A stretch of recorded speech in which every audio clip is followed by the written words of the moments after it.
Hello there, fellow zombie slayers. My name is Stanley557. As we've officially wrapped up the year of Black Ops 6, I got thinking a lot about the game's ending, how it tackles or chooses not to tackle the themes it presents, and the overall level of apathy that overcame me once I watched it. This then segued into a long mental exercise about the various endings Call of Duty Zombies has had. The good, the bads, and the uglies.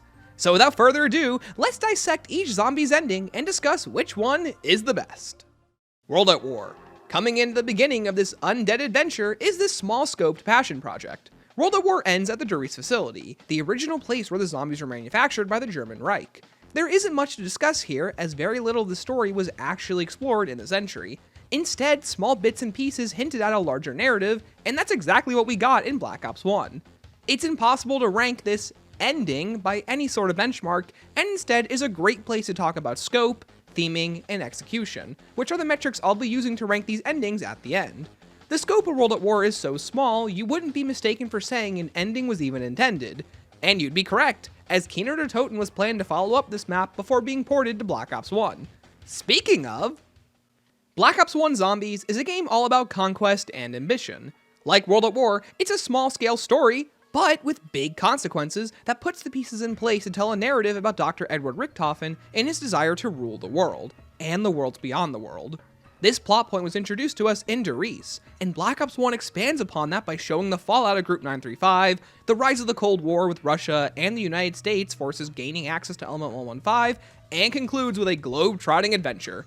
Throughout each map we see, and later extrapolated on in Black Ops 4, Richtofen use every resource he has to his advantage. There's his brainwashed test subjects, his haunted diary, his lunar landers, his American connections, his Russian connections, his teleporter system, and his knowledge about the Siberian facility and Shangri-La. Every puzzle piece is set up in a way that makes his search effortless, and it all concludes on Moon when Richtofen finally confronts and defeats both Ludwig and Samantha Maxis. But at the last second, Maxis tricks his daughter and the rest of Ultimus to go scorched earth and sever Richtofen's connection with the Aether by blowing up the planet. This moment might be seen as jumping the shark, but it is a surefire way to conclude what was already a bombastic entry. In a vacuum, Moon is a high-stakes ending that makes the possibility of a sequel almost impossible, and it seems that was the original intention. Black Ops 1 continually kept players engaged with a growing scope, lighthearted theming, and effortless execution with simplistic storytelling to remind the audience not to take the story too seriously, and it succeeds on all fronts.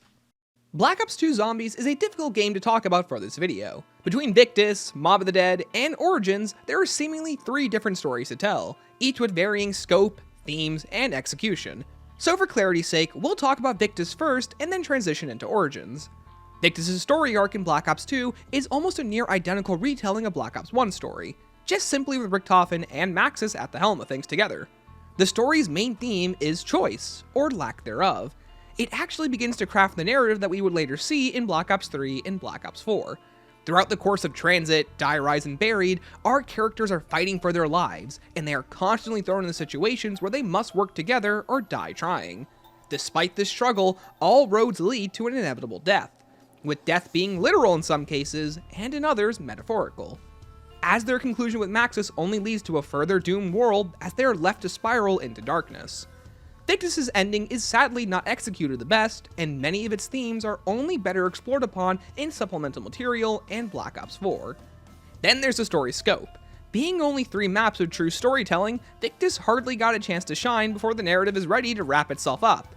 And despite the globe-trotting adventure they do go on, it all feels so small scale. Transit at least remembers the narrative is about the survival of humanity after the events of Moon. But that theming dwindles away more and more in subsequent maps.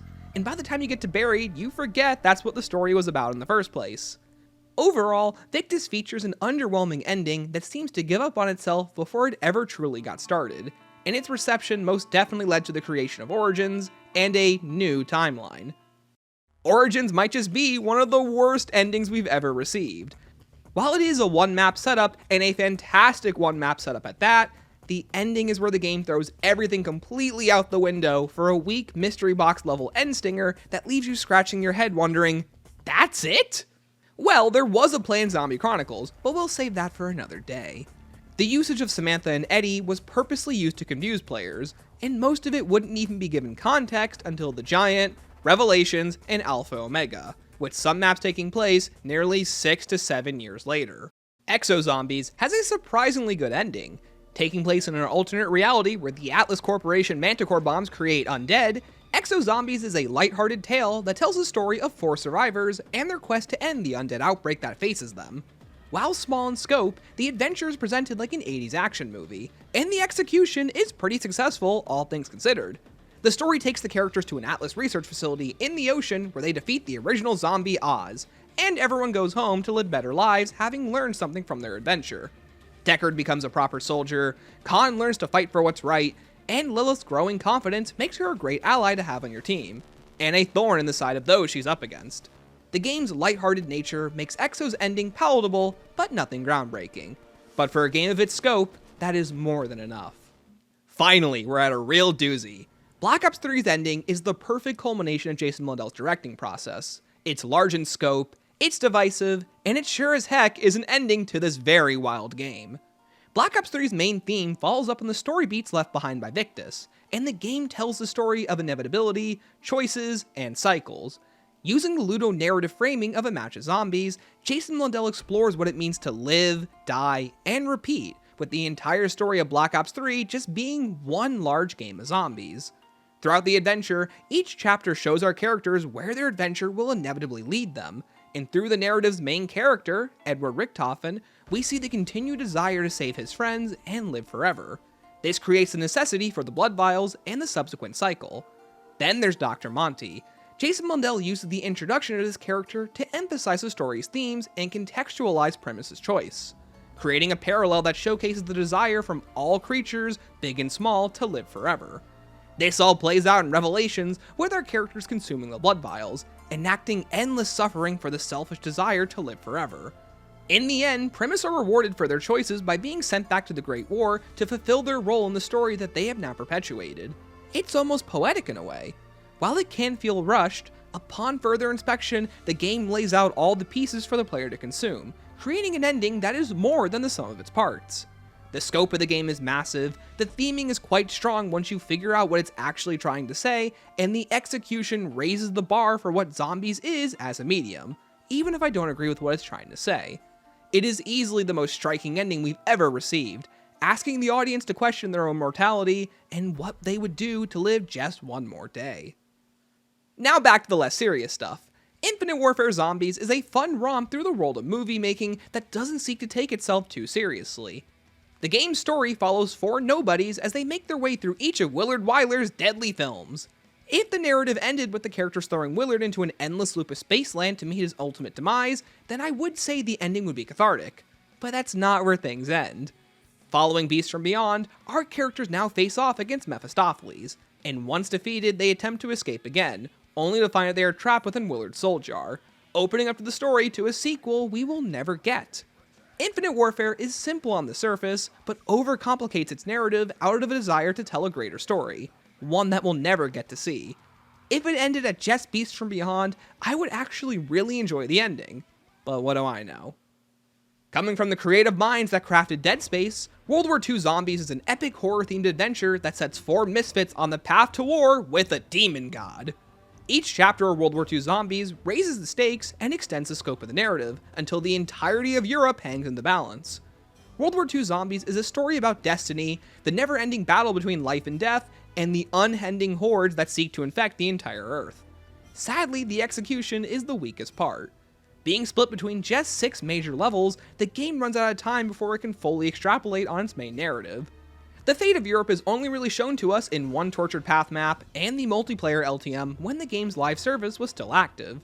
Then there's the God King, a primordial evil who the entire game has been revolving around. His reign is short-lived, and once defeated, our ragtag group of heroes learn the story isn't even over. In fact, it's just beginning. And who knows where that would have went. The only people who probably know that are the devs. And maybe John Rizzo. In conclusion, World War II Zombies told a story too grand for just 6 maps, and you can feel the narrative struggling to get across as much as it can before the defeat of the God King. A great game that tapers off just at the finish line, leaving you scratching your head and wondering what could have been. Black Ops 4. The Chaos storyline is no stranger to divisive storytelling, and surprisingly, its ending was anything but that.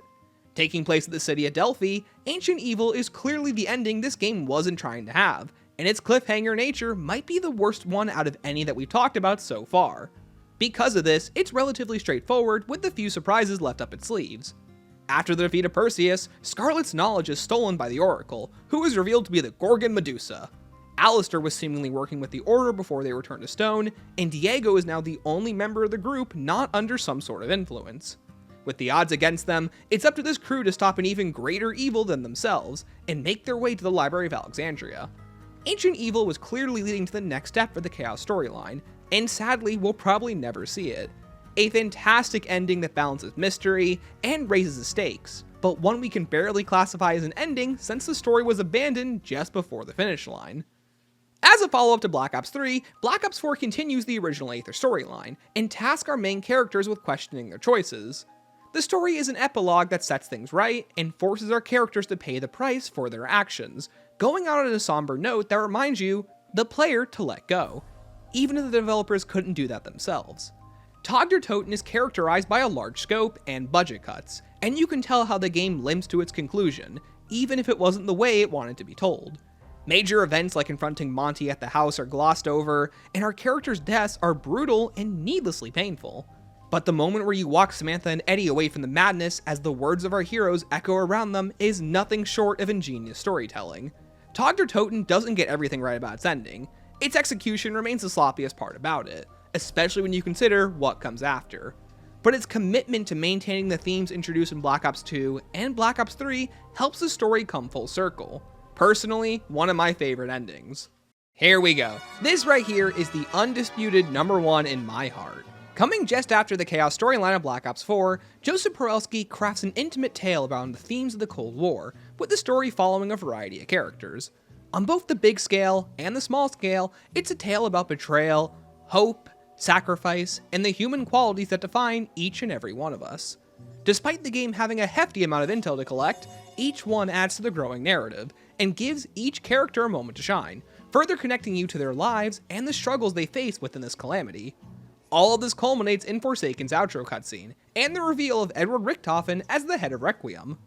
Those heroes you worked all year with have now been arrested, and Samantha Maxis has jumped into the Dark Aether, and it's possible you'll never see her again. The Forsaken has been defeated, but at the cost of everything you rooted for being broken down by a villain who always held all the cards in his hand. While it's predictable, it's the way the story handcrafts these final moments, using We'll Meet Again to its full potential and making this Pyrrhic victory feel as somber as possible. Cold War succeeds where the others fail because it managed to tell a self-contained story that enriches the world it derives from and explores its themes in ways never thought possible. The game isn't breaking new ground, but it's one of my favorite due to its high level of execution. Vanguard is a prequel story told with $5 and a dream. The scope of the game is extremely limited, and it doesn't even conclude with any sort of outro cutscene or bombastic event, besides Cortifex being defeated and falling to the depths of the Dark Aether. While the Archon attempts to conclude the game's themes of brothership between the Dark Aether entities and the Ally forces, all of this is an intel, and the game goes out with a whimper, and you're left wondering what else to do once you complete the boss fight. This one is here for posterity's sake because MWZ as a whole has little to say regarding the theming, scope, and execution, and it's just a lackluster version of Cold War story. Some great gameplay, and the flashy boss fight against the Entity alongside Ava and Ravenov is super cool, but there's little substance.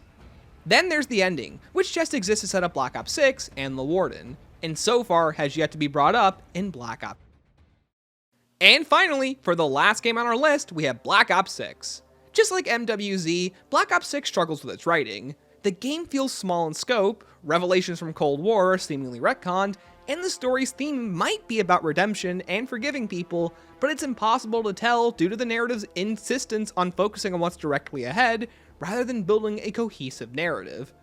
This fault also applies to the ending, which is hell-bent on taking the characters into the Dark Aether to shift the focus around the original four once again.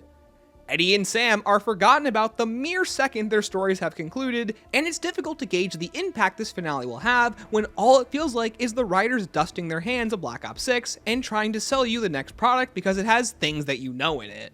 Bottom of the barrel. Call of Duty Zombies has always struggled to stick the landing. Some games overstuff their endings, others simply don't have enough. You have ones that simply exist to set up the next game, and then there are entries that actually resonate with the player.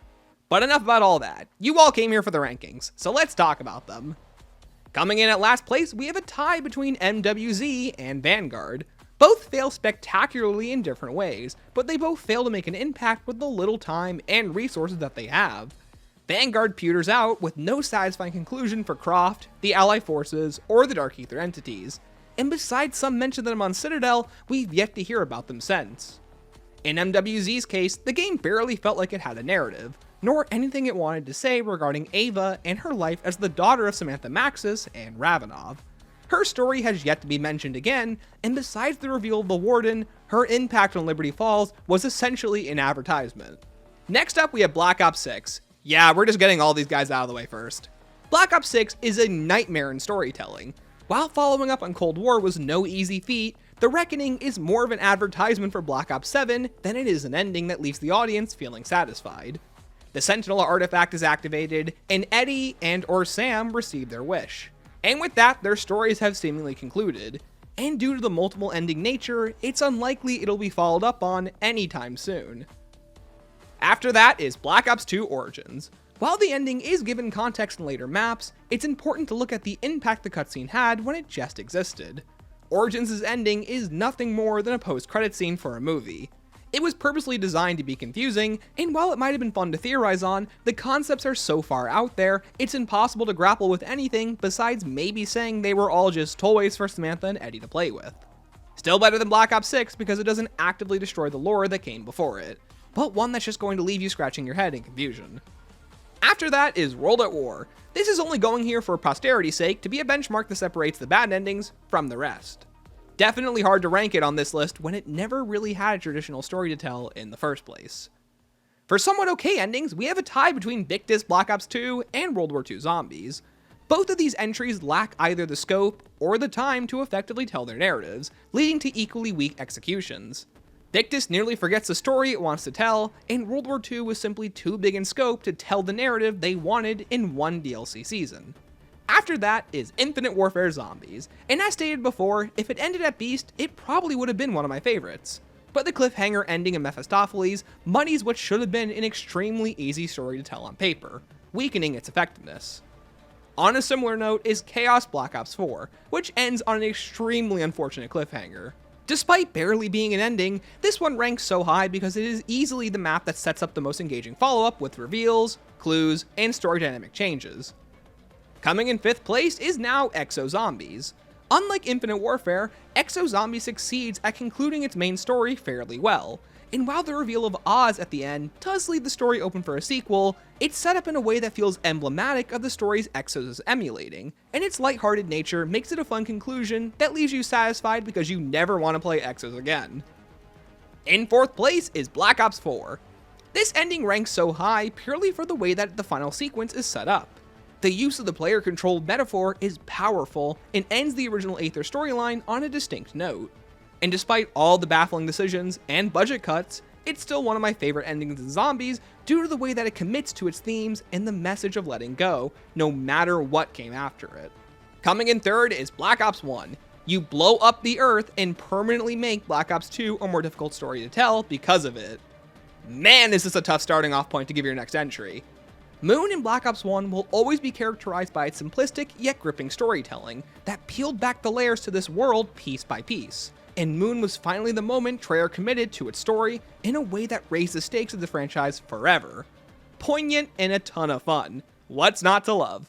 Coming in 2nd place is Black Ops 3, 100% one of Zombies' most thought-provoking endings.